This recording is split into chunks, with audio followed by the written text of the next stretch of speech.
Welcome to the Myofascial Health Podcast, hosted by me, Unu. Follow along as I explore the depths of John Barnes' myofascial release approach on my road to mastery.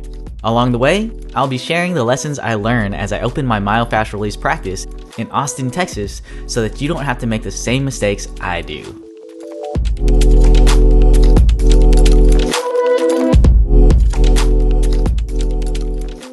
Welcome back to the Myofascial Health Podcast. Now, I am joined here today by a very special guest.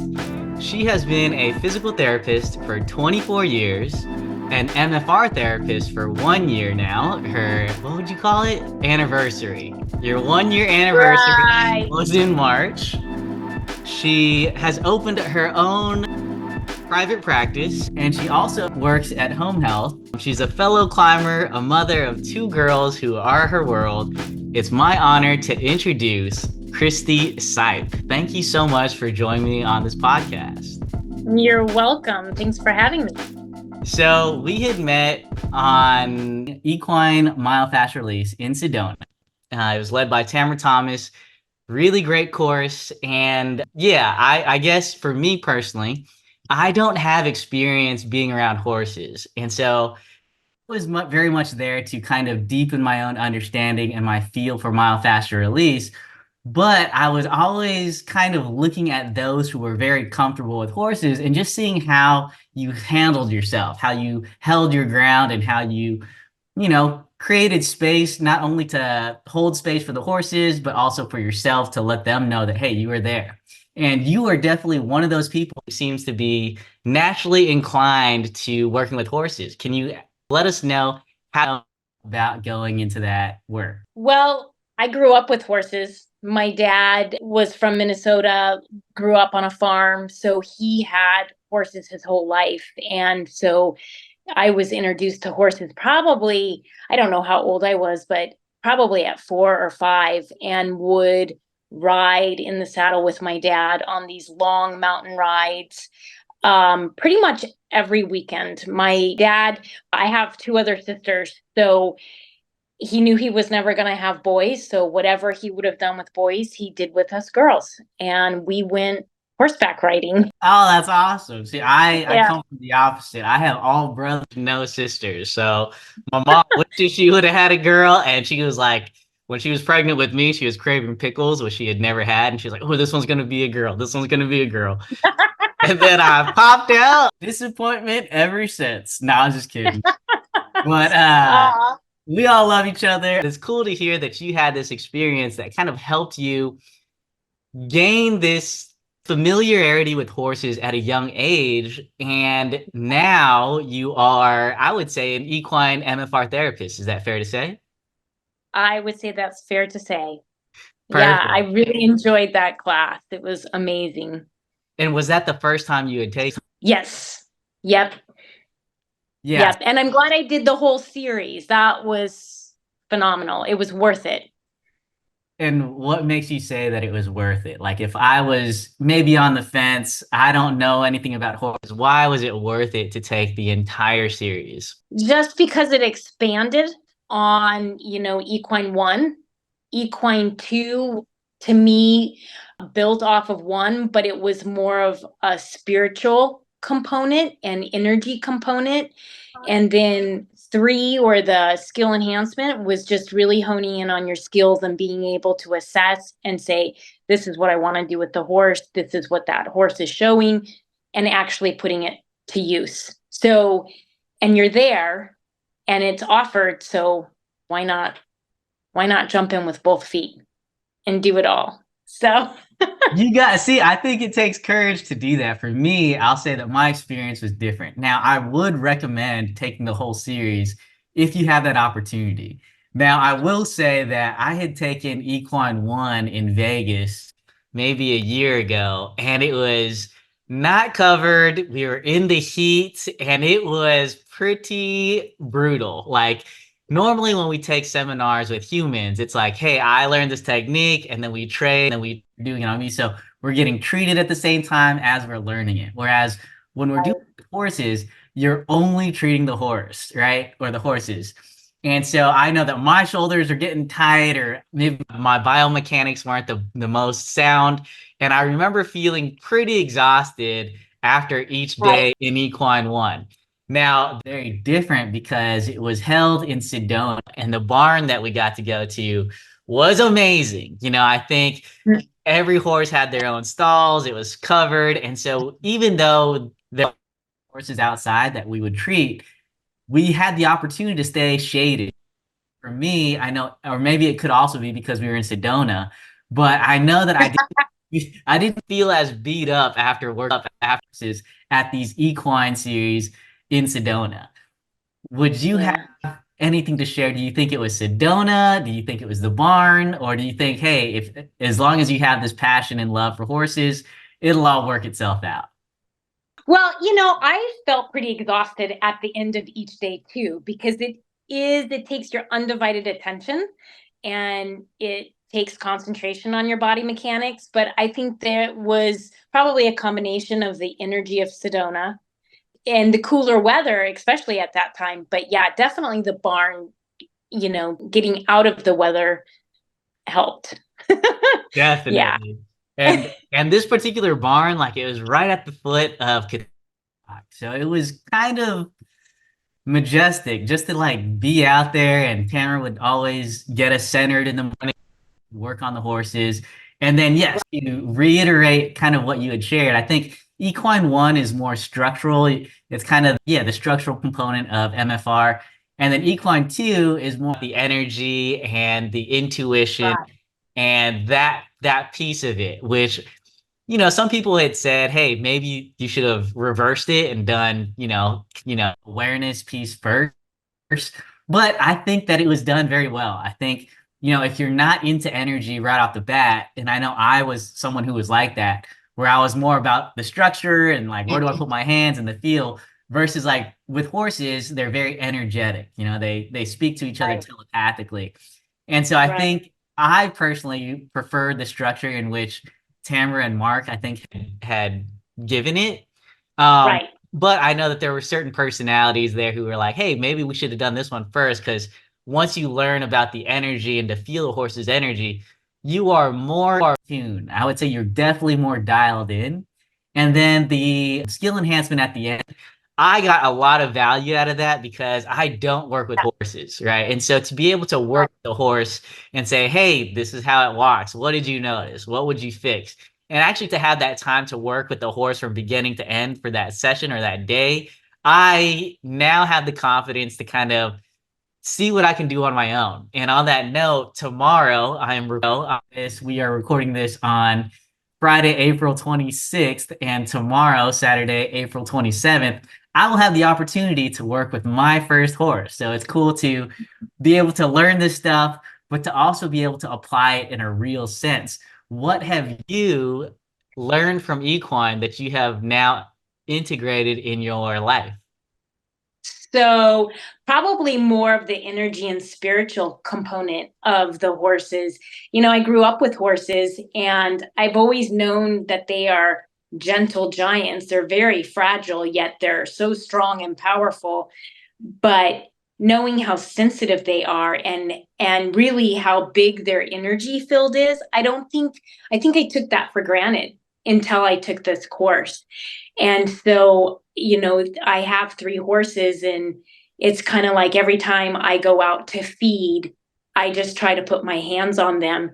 And I don't know if you remember my horse, Frappy, who was the one that just paced back and forth. Before the equine seminar, he would dig literally a trench in his 20 by 20 stall, and it would be a groove. And because he would pace, he has not paced since the equine seminar. He had soft eyes. He's just relaxed. He's a totally different horse. So I feel like now when I go out to feed or I go to clean their stalls, I always make time to put my hands on them, whether it's just a little cross hand release or a tail pull or an ear pull or just hugging them, because they feel you and they love to be around you. So that's, yeah, it's a totally new perspective for me with the horses. I love that. I am only trying to get my feet wet because one, I need to be more comfortable around horses. And I know that when I interviewed Tamara on my podcast, I had said like maybe if I have a reason to work with horses, then I'll pursue that. And then I know John was like, needing a reason to do something is channel 5. Like if you feel drawn to it, just do it. And so I'm at a point in my life where I'm like, I think John and trust that he has this intuitive feel into what it is that I need and just go with it. I think I get in my way a lot. And so this is one thing where I'm just like, yo, stop getting in my own way and just do it and see what comes from it. Right. Now, this happens to also be on the tail end of Lurkers Week, in which John obviously nudges us to share about our experiences. And Right. what he had asked us to all do was to share how we first learned about myofascial release. Now, you know, you've been a physical therapist for 24 years now, but you're brand new into myofascial release. Can I ask, how did you first get introduced to the work? So actually in PT school, we learned a very small bit of myofascial release. I would say we were introduced like cranial holds and maybe arm pulls, but it was never introduced like the energy component of it. So yeah, before I met John, I was a full-time home health therapist working for a company that was very corporate, actually Humana owned. And John ended up showing up on my schedule as a new client. And I even have that date. I had to look it up because I first saw him Friday, January 6th of 2023. That was my first visit with him. And I remember putting up a pretty big stink with the home health office saying, why do I need to see this guy? He's got a team of therapists that can treat him. Only because I was completely nervous. Here is like the god of physical therapy, and he's on my freaking schedule. I was freaking out just a little bit inside, actually a lot. I just couldn't wrap my head around why he needed home health when he had all of his therapists. So anyways, I got through that visit, thank goodness. Donna was so nice to me. I don't think that they knew I was as nervous as I was. But when she walked me out after that day, she was just like, you know who he is, don't you? And I'm like, oh, yeah, I know who he is. And I told her how nervous I was, and all she could do was laugh. But as I worked with them, they both were appreciative of my, what I came in with, because he did need to do bed mobility and transfers and walk. And Donna told me, you're the only one that he would do this for. He would not do it for any of his other therapists. So that was really touching to me, to have this icon of a man walk with me and do the things that he really didn't want to do, but knew he had to do to get back on his feet. And I had been treating John, I don't know, it was probably only a couple of months, when one day I went to see him and I was not feeling well at all. And I think he could see that on my face. And I told him I wasn't feeling well. And he goes, well, just stand in front of me. He was in his wheelchair. And he's asked, do you mind if I put my hands on your solar plexus? And I'm like, no, I don't mind. And mind you, at this point, I had no idea about unwinding. And I started slowly unwinding. And I'm probably going to cry because I had no idea what I was doing. And he just reassured me that I have you. It's okay.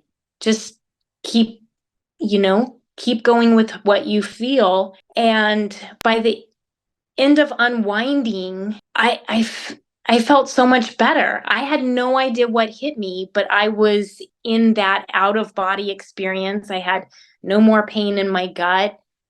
And I actually could finish my work day. I was going to call off because I felt that horrible. But it was after that, I immediately signed up for MFR1.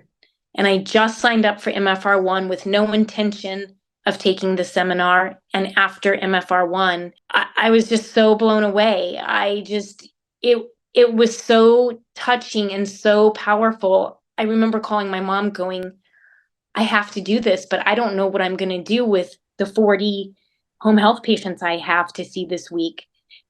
And my mom said, if you feel that strongly about it, you'll make it work. And I made it work, and I signed up for unwinding and MFR2. And here I am a year later, and I just repeated 1, 2, and unwinding. So it's amazing work. I love it. Changed my entire life. I still get emotional about it. It's incredible. It's changed who I am. I was totally living in Channel 5 with anxiety. Every morning I woke up with anxiety, feeling like I was going to be sick, going to work, just the pressure of getting everybody seen, all the documentation that corporate America requires of you. Everything has to be perfect to justify what you're doing. There was days I would pray I would get hurt or hit by a car or something tragic that I would not have to do this job anymore and not do the job. I loved working with people and doing physical therapy. I absolutely hated working for the company I was working for. It was that miserable. And so, anyways, it's onward and upward, and I'm happy. I don't wake up with that anxiety anymore.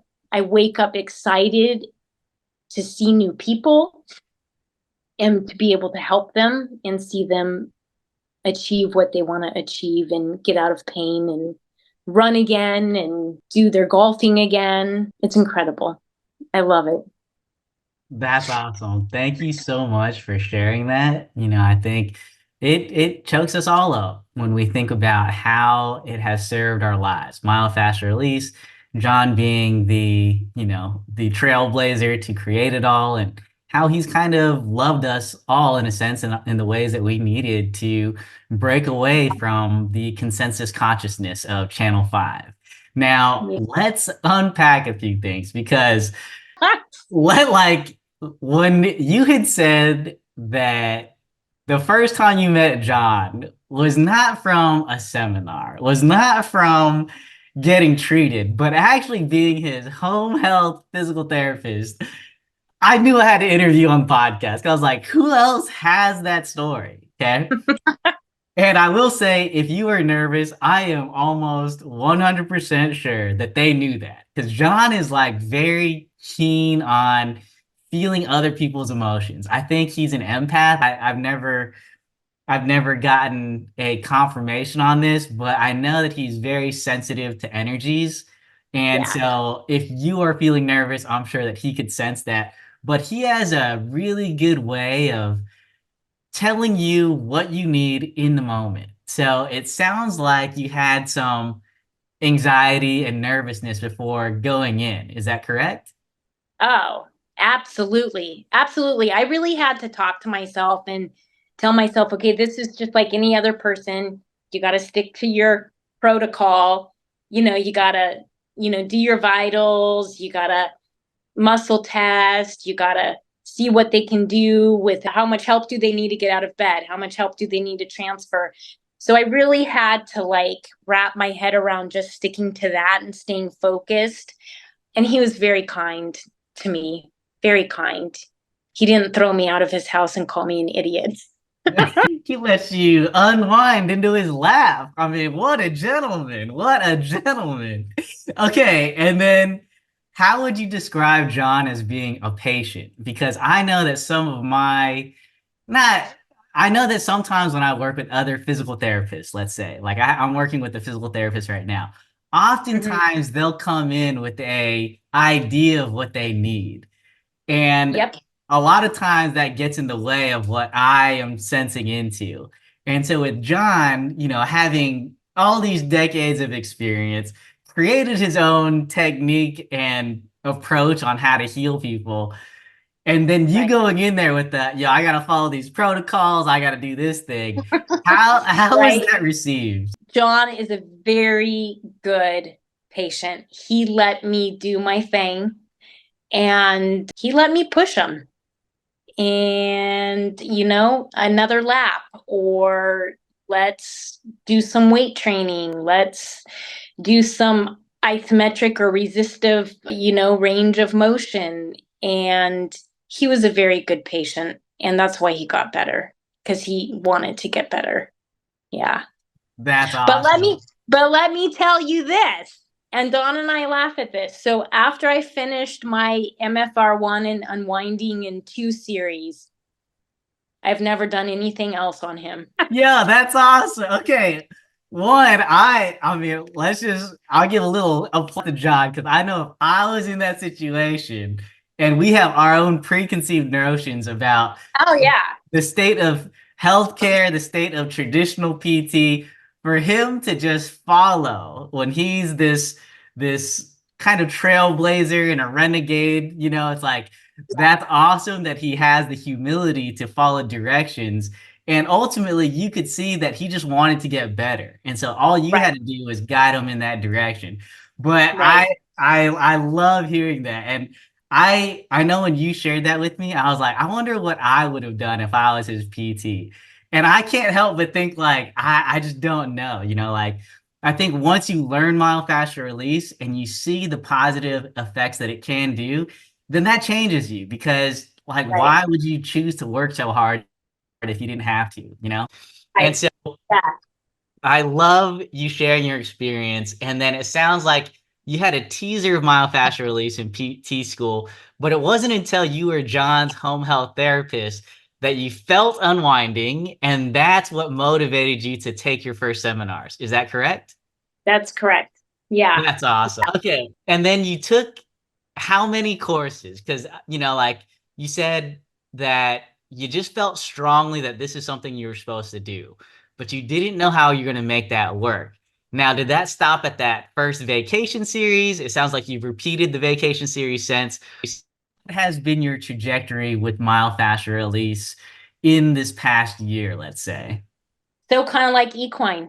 I dove in with both feet. I did the series in March, trying to think after that what I did. Then it's hard to keep everything straight. I did MFR 1 Unwinding and 2, and then I think I later on that year here I did Healing Seminar, Rebounding, Advanced Unwinding. And then I think at the end of July, maybe it was the beginning of August, I went and did CT in Las Vegas. And then in November, I went to Nashville for fascial cranium. I had signed up for fascial pelvis and women's health at the end of December in 2023, but that with the holiday and getting time off, more time off of work, did not happen. But I just finished fascial pelvis in Austin, Texas, just at the beginning of April. And yeah, and then I did my repeats, and then I did equine, and then I'm slated for advanced unwinding at the end of June.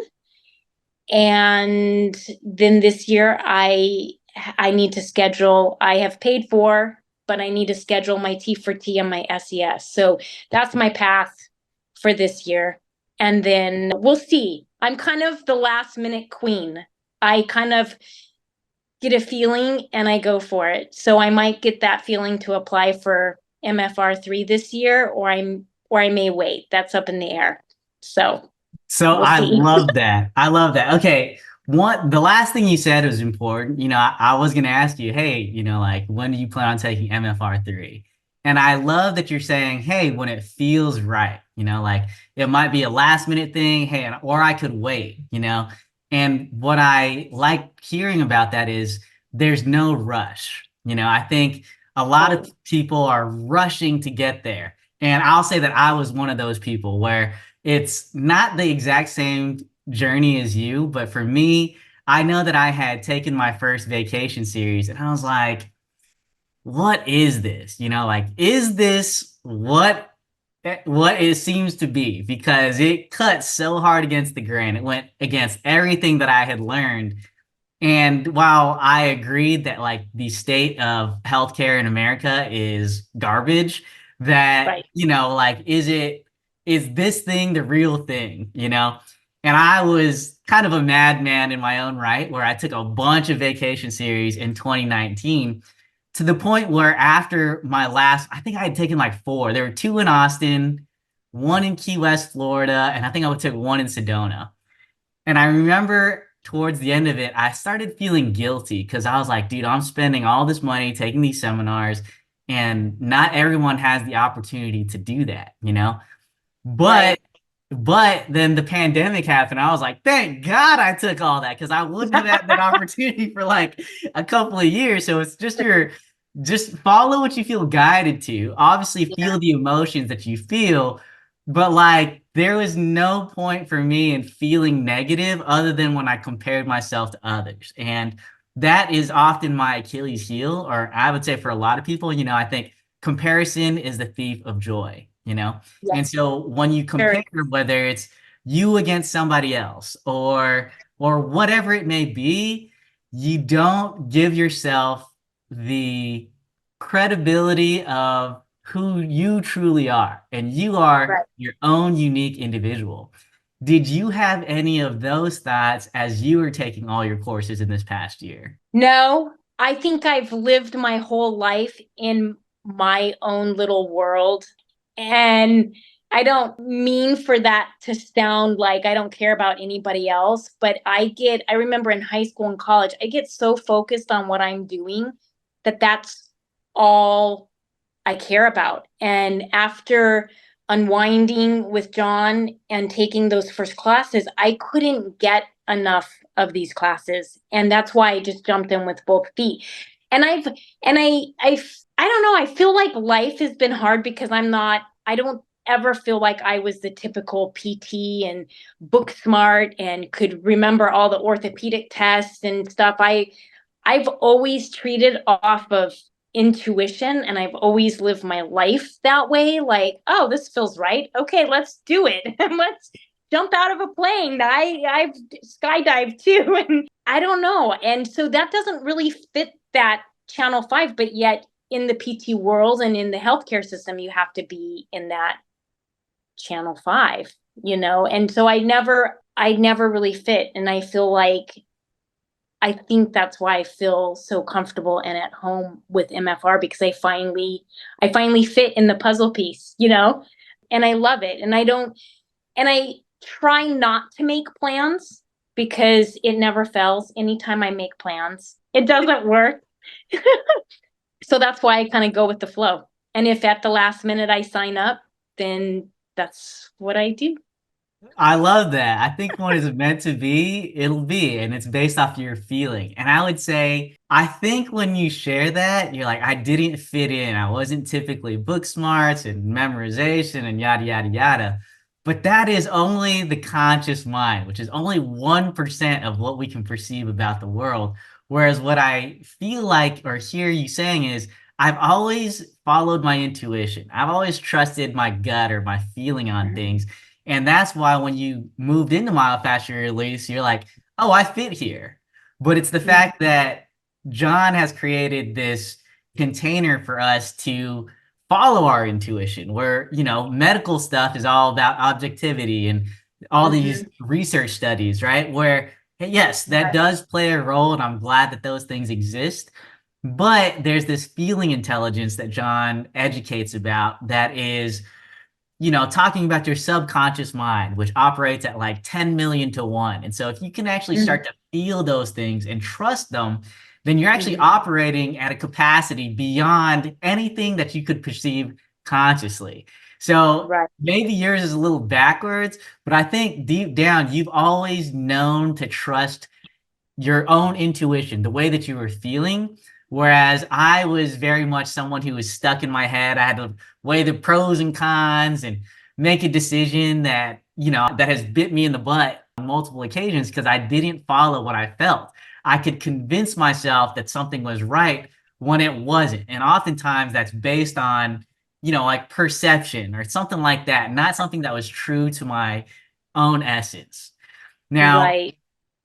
now for you, I'm so glad that you have gotten the bug. Now you do myofascial release 100%. Is that correct? Yes, 100%. I That's don't think I awesome. could do I don't think I could do a regular PT treatment if somebody asked me to. Yeah. John was your last regular patient, and that's all it took. Okay. And then so you started your own private practice, and after only being in MFR for a year, I think that's amazing. Can I ask, how did you go about taking that leap of faith?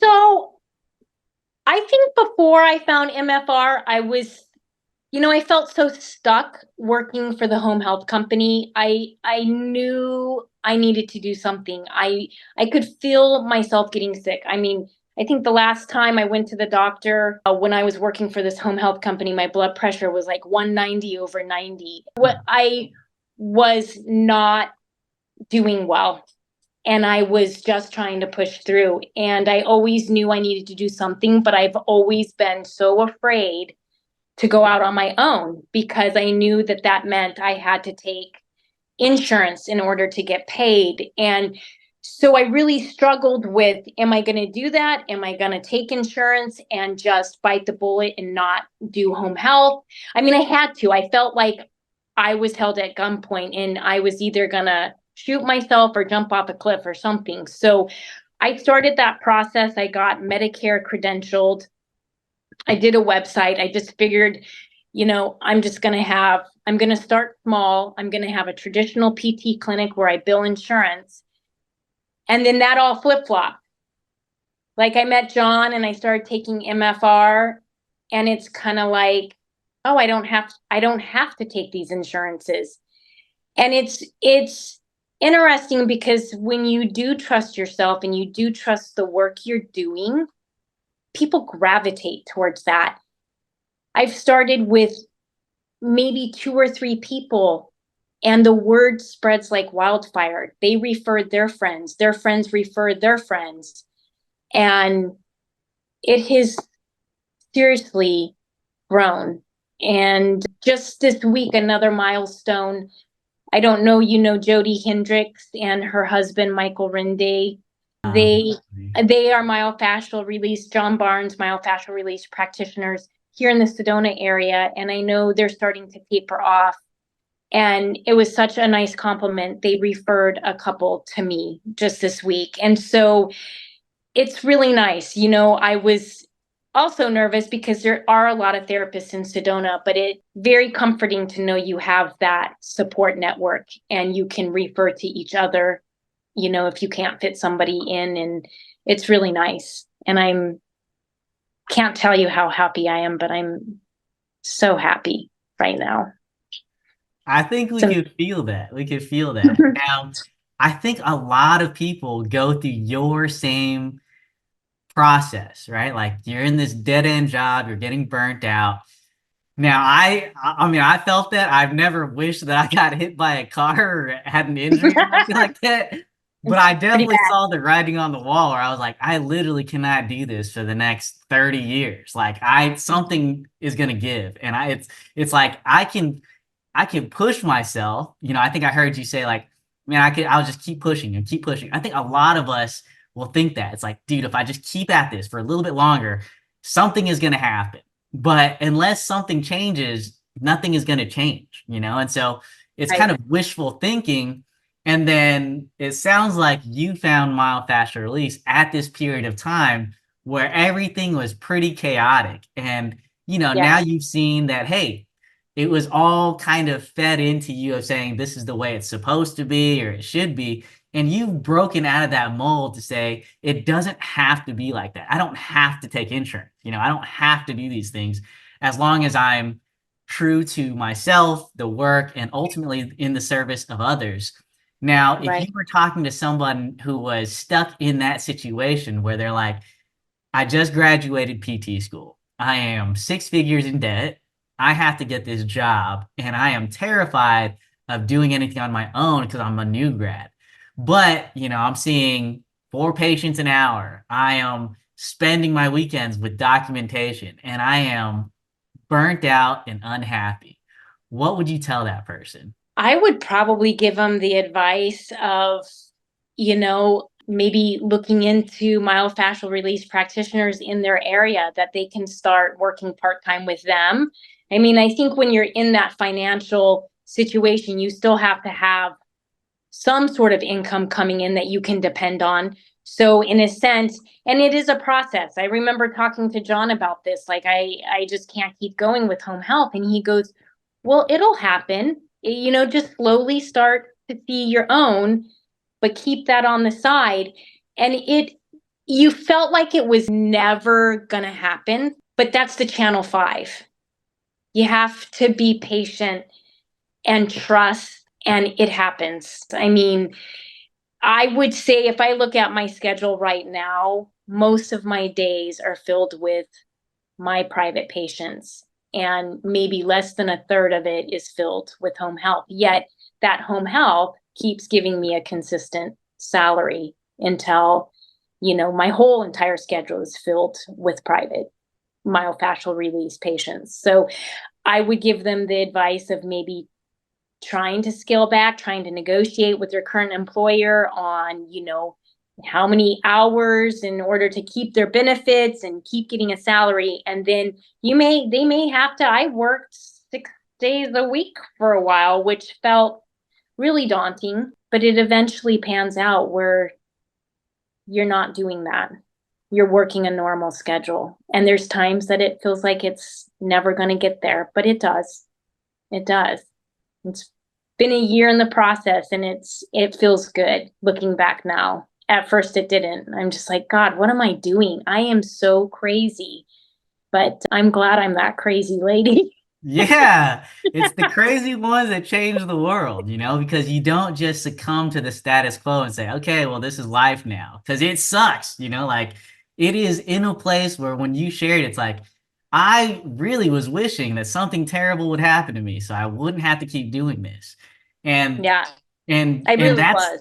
and that's not an uncommon thing that I hear, especially in healthcare, especially when we're measured on productivity and not on patient results, and it's Right. those of us who really care about the serving of others and the patients and clients that we do serve, that it does make a meaningful difference. Right. Now, what I love about your story is you don't have to just go all in, No one is saying like, okay, you hate your job, just quit it and start your own thing on the side. It's like, hey, not everyone has that financial security.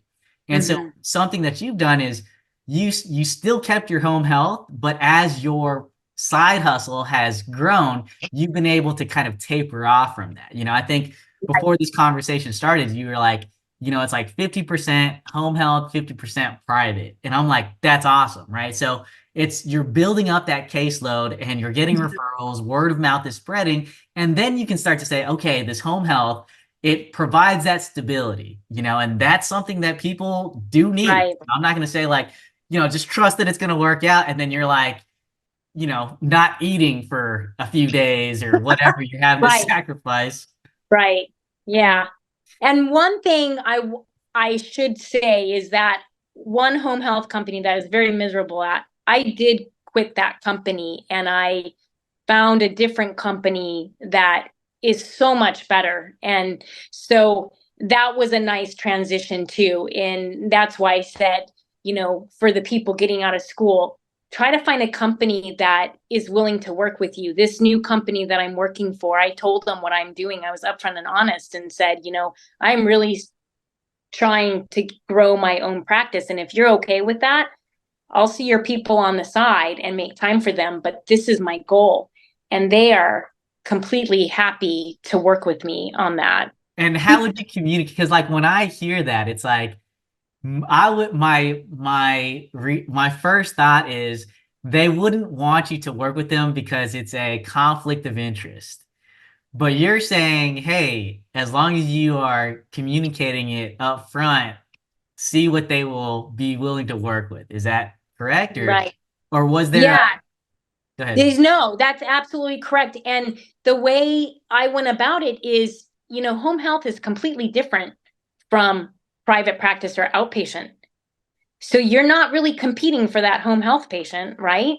So they saw it that way and they're like, yeah, keep going for it.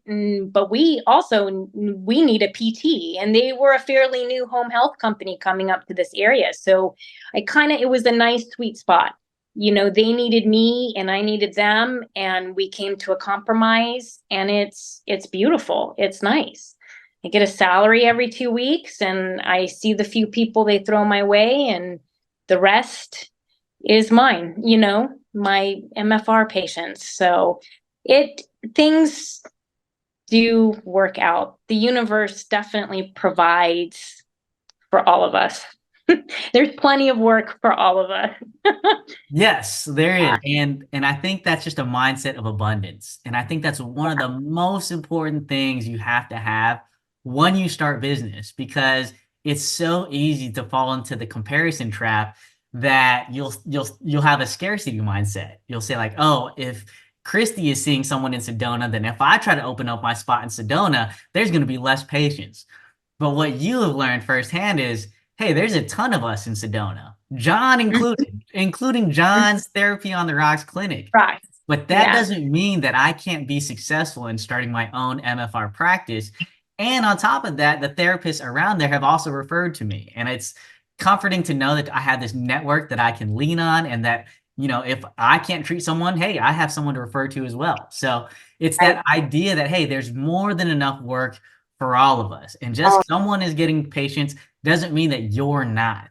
And I would also Right. say that, I think John has mentioned that like competition is when you're unbalanced. Now, obviously, if you grew up in sports, something like that, yes, you're competing against the other team and there's a result after that.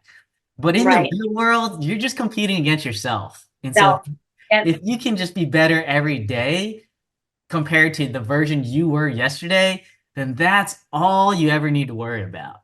And it's once you right. start taking your eyes off of yourself that you're like, oh, well, so and so's got this, or this other person's got that. That's when those channel 5 thoughts creep in and you start feeling less about yourself. Exactly. Exactly. Yeah. So it's all magical, and it seems so fairy tale, but it's the real deal. Yes, The absolutely. treatment speaks for itself. MFR speaks for itself.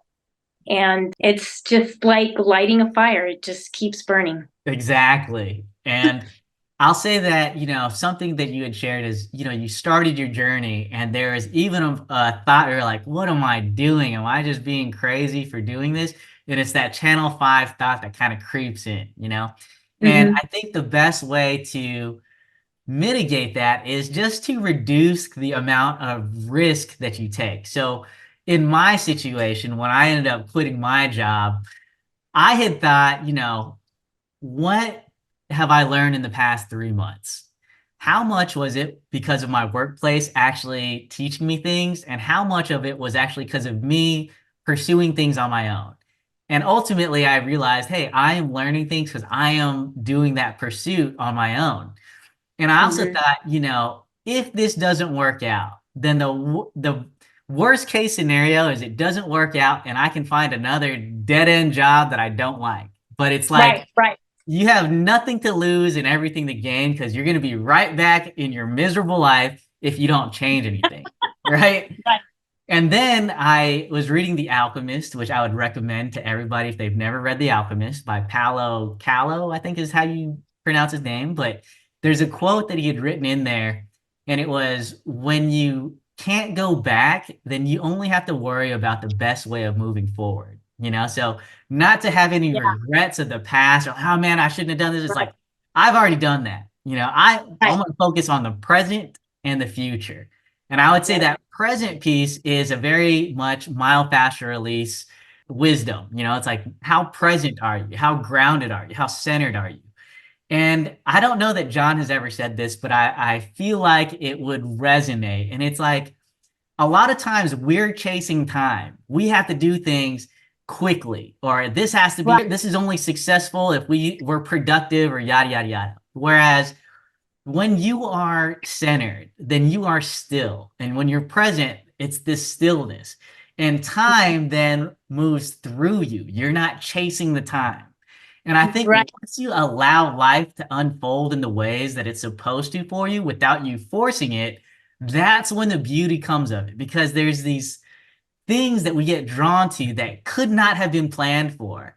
And these little bits or these little moments actually shape a huge part of our life and the trajectory that we have.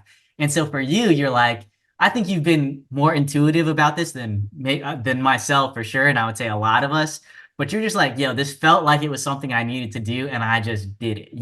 That doesn't mean that you don't ever have a self-doubt or a negative thought, but it's like, hey, at least I took that step. I think so Right. many people build up what it means to fail, and it's like really they just don't want to look like a failure to people that don't even care about them. It's like this fear of judgment, this fear of Right. being liked. And once you can shed that and just be like, yeah, I'm gonna do what I'm gonna do for me. If it doesn't work out, then hey, at least I know that I've tried, but I will regret if I've never done that. And for myself, Right.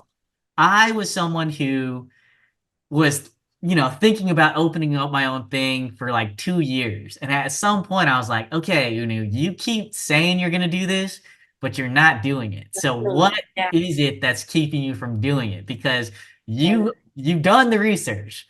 You wanted to do it, but you're just scared. And what is it that you're scared about? Is it because of failure and what that means? That was a big part of it for me. But Mhm. it's when I redefined what success meant for me. And I did that early on. I said, if I can make as much as I am earning as a staff PT on my own, will, in my eyes, make me successful. And as an outpatient orthopedic PT, you ain't making that much. So you Right. get that moment. But I hear everything you else, there. yeah, but everything else is just icing on the cake, but you did Right. it. And so for you, did you define your own success, or were you just like, I just feel like this is right and I'm following it? I really, like I said, once I felt that unwinding with John, I really didn't think, I didn't, I can't say that I had any self doubt about moving forward with MFR. Did I have self doubt trying to open my own clinic and manage it just doing insurance and not knowing MFR? Yes.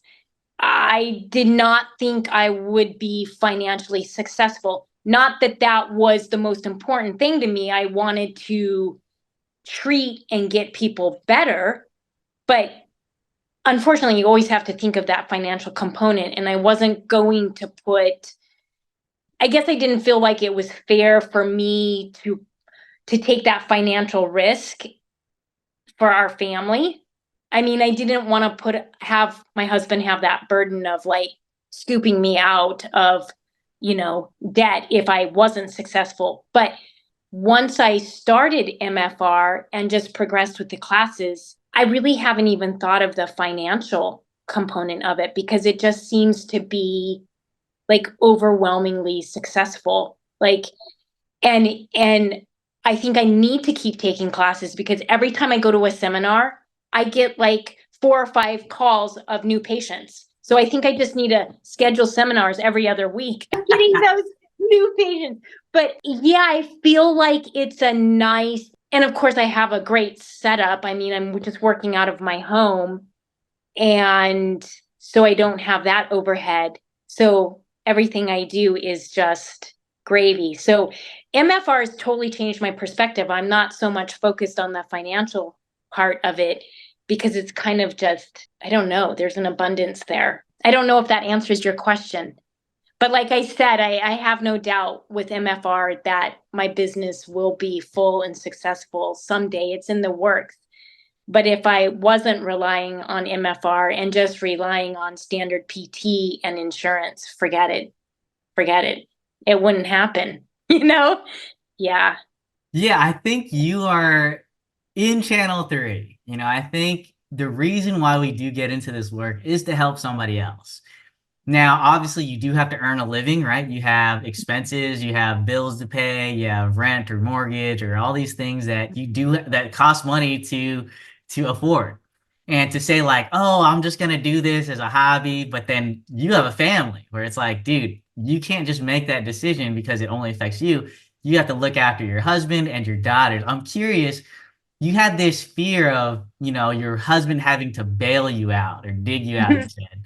Did Mhm. you ever have a conversation with him to discuss like, hey, I want to take this risk, but these are the downsides potentially, and I just want to make sure that I'm upfront and honest about it in the case that it gets there? Or are you just like, this is a fear that I have, but I just know that it's going to work out? Yeah, I talked to him about it. I mean, he saw how miserable I was, like just doing full-time home health, and he encouraged me to go out on my own, but he did. He wanted me to get a loan and lease a spot and have that traditional PT practice.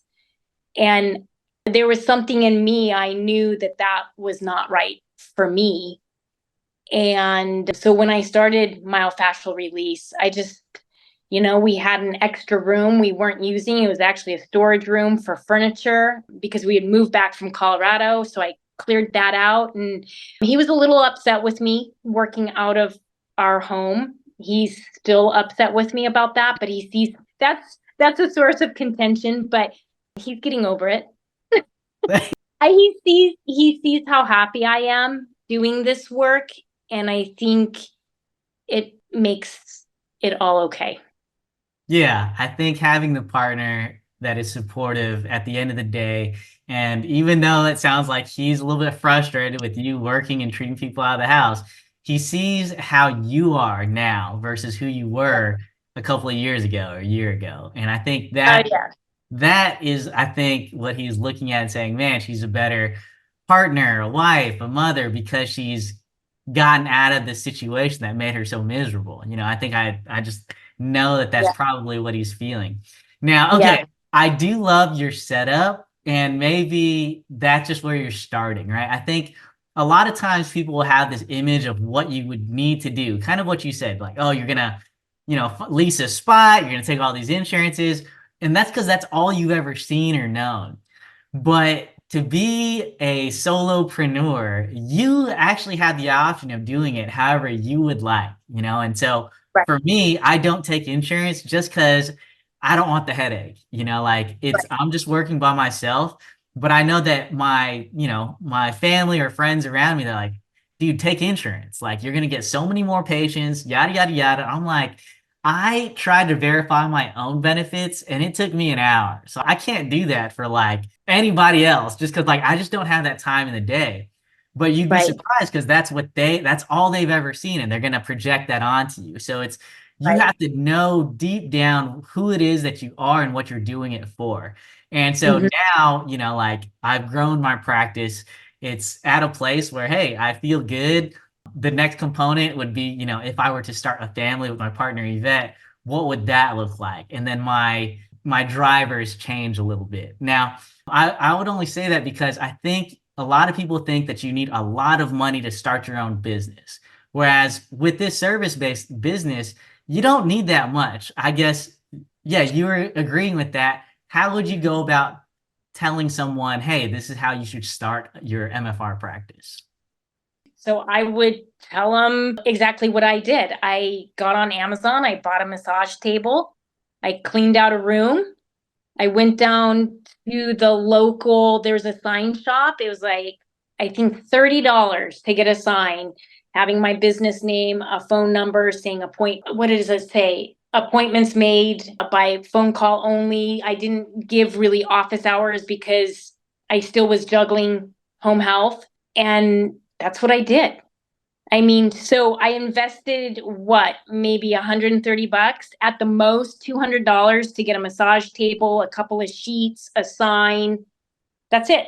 That's all I That's did. that's awesome, right? Imagine being able to start a business and change your entire life with 200 bucks. Like I Yep. don't think it gets like the barrier is not that big, versus if you look at the outside world, you'd be like, oh man, they're gonna get this equipment. Da, da, da. It's like you just need a massage table in your hands. And for Yep. you, you had a spare room, which, hey, now you get to deduct a little bit more on your taxes, because Right. that's your business space. Whereas for me, I had those fears, especially because like you don't know if you're going to be successful or not. I know that I had read statistics that like 90% of businesses fail, so it's like, who was I to say that I was going to be in that 10%? But, Yeah. you take one step at a time and you don't have to take risks that you don't want to. So now for me, I didn't have a spare room that I could use. And so I actually ended up making house calls when I first started, so I was Yeah. driving around town just with my massage table. I'd set it up, treat them, pack it up, leave. And that's how I started so that I didn't have to worry Yep. about this expensive overhead. I think a lot of Right. times people get in trouble when they feel like they need these things, and then it's like, sure, you're making $10,000 a month, but $9,000 of that is going into all these extra expenses that you don't really need, and so Me. Right. so I would just say, hey, start within your means. And whatever that is for you, that's all you have. Like don't Exactly. get envious of somebody else because they have whatever else. But it's like, hey, what do you need to do to start? And everyone has different gifts that they have and that they can use, but nobody has all the answers in the beginning. And it's you're going through that process and you learn along the way. Exactly. You learn along the way, and it is a process. And I did the same thing as you. I was seeing home health patients, and when those home health patients, so, I started doing MFR on all my home health patients. But when I had to discharge them from home health, they were asking, well, can you continue with me? And so that was nice too. So people need to know that if you just start using myofascial release as your treatment, those people that you may have in your job will follow you. So yeah, that was nice. And I traveled to people's homes, and now I still travel to some people's homes that cannot get in their car and drive, but everybody who can drive and can walk comes to my home. That's awesome. Love it. See, and it's Yeah. like you don't, it's not like you have to pick one or the other. I just love that Right. you're in this space that, hey, you're still doing home health and you're doing your private practice. And Yeah. sometimes you'll drive, but hey, sometimes they'll come to you. It's not like a super regimented thing that has to be a specific way. It's just whatever Right. works for you. And even to the point where you're like, I don't even list my hours because I don't know what they're going to be. And that's what works for you. I think Right. once you start going through the motions, then the path will unfold. But don't get that analysis paralysis in the beginning and never take that leap. Right. Yeah. It's very flexible, and it's nice to have that. Yeah. So Yeah. you've shared that myofascial release has done a multitude of things to help you kind of see life through a channel 3 lens. Can I Hmm. ask you, what are some of the biggest transformations that you've noticed since being a myofascial release therapist? I think I'm more accepting of myself, number one. And probably the biggest thing is even though I've always loved my kids, I've always been that mom. Like, you need to get A's, you need to take these classes, you need to, because I grew up that way, competitive gymnast. I hated myself when I got a B on anything. I was just really driven, and I really enjoy my girls now, and I see them for who they are and what they love, faults and all. They're amazing, and I think that's the biggest thing. I'm allowing them to be them and not trying to push them in a fucking mold. Pardon my French. And it's beautiful. They're beautiful girls, and they both have their aspirations, and they're happy. And I think they're happy that I'm happy, and so it's nice. I love Yeah. that.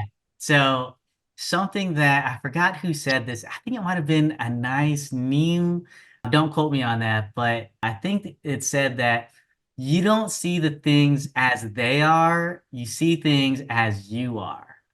And so, like, looking at life as a mirror, and so when you said, hey, it's helped me with self-acceptance, accepting myself, which is huge because I think a lot of times we get told, hey, this is what my parents would have wanted, so I'm looking for their approval, or this is what society is saying is important, and so that's what I'm going to do.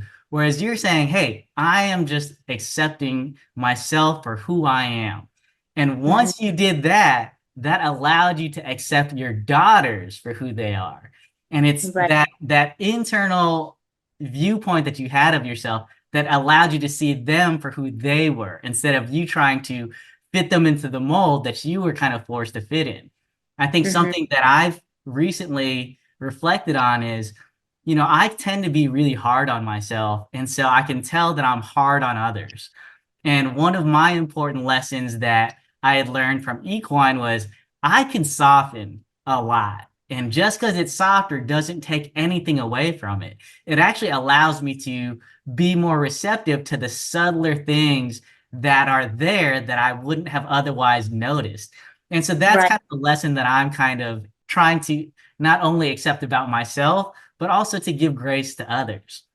Yeah. Now, okay, with you, and you had the honor and opportunity to treat John Barnes as a patient, what were some lessons that you learned from treating John? You mean like with myofascial release?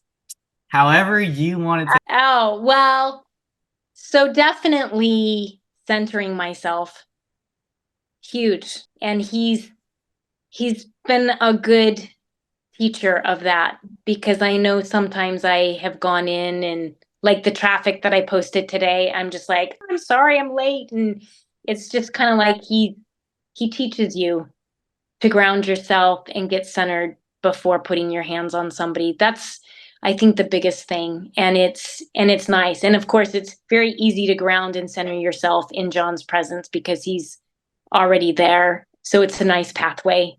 But that's the biggest thing And I'd that say I'm that's learning a from huge him. thing. That's a huge thing. Um, Yeah. so something that I've noticed about you is you kind of, I don't know if anxiety is the right word, but for example, I was trying to ask you or invite you to this podcast, and you're like, I don't have the right words. I don't know how to say, let me collect my thoughts. So now that we've done this podcast, would you say that those fears were valid, or was it just extra pressure that you put on yourself? Extra pressure that I put on myself because it's social media, it's permanent. I don't want to misspeak, but yeah, no, this has been wonderful talking to you. I mean, it's very free. That's what I try to help, that's what I try to help to allow so that it's not this pressure thing that we put on ourselves. I put a lot of pressure on myself. I can sense that you do that as well. And once you just take that leap, trust what you're feeling and stay present and centered, then it all tends to work out. Now, Yeah, before we absolutely. wrap up this podcast, is there anything you would like to share for my listeners? Anything at all? Like, I don't know. Like what? Give me an example. See? It could be anything. I guess for you, you played very different roles, whether it be a wife, a mother, MFR therapist, home health therapist. So you're wearing these different hats, and you've pulled yourself out of a deep and dark place, and now you kind of see the light. And there could be a variety of things along those lines that you could share. Or you can say, to be honest, I appreciate how this went. Nothing comes to mind, or I don't feel the need to share anything. It's just totally up to you. I think the biggest take home is that trusting yourself. And if you have that feeling in your heart and your gut that you need to move in a different direction, don't ignore it. Just go with it. Things always work out. And like you said, there's no wrong decision. So you might as well lead with your heart, right? Love Yeah. it.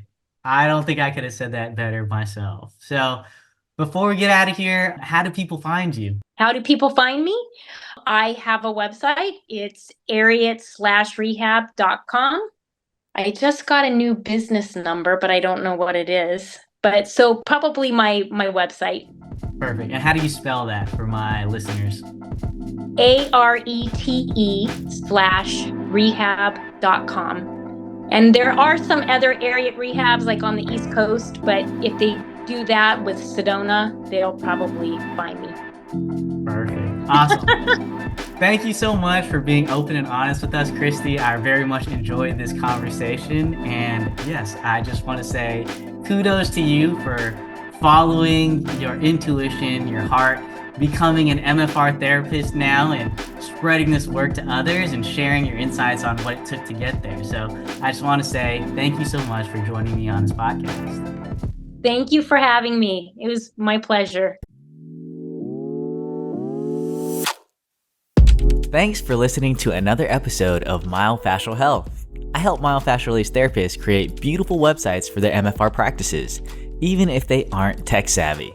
If you're just starting your MFR practice, or you're an experienced MFR practice owner, learn more about how I can help at www.myofascial.health/website.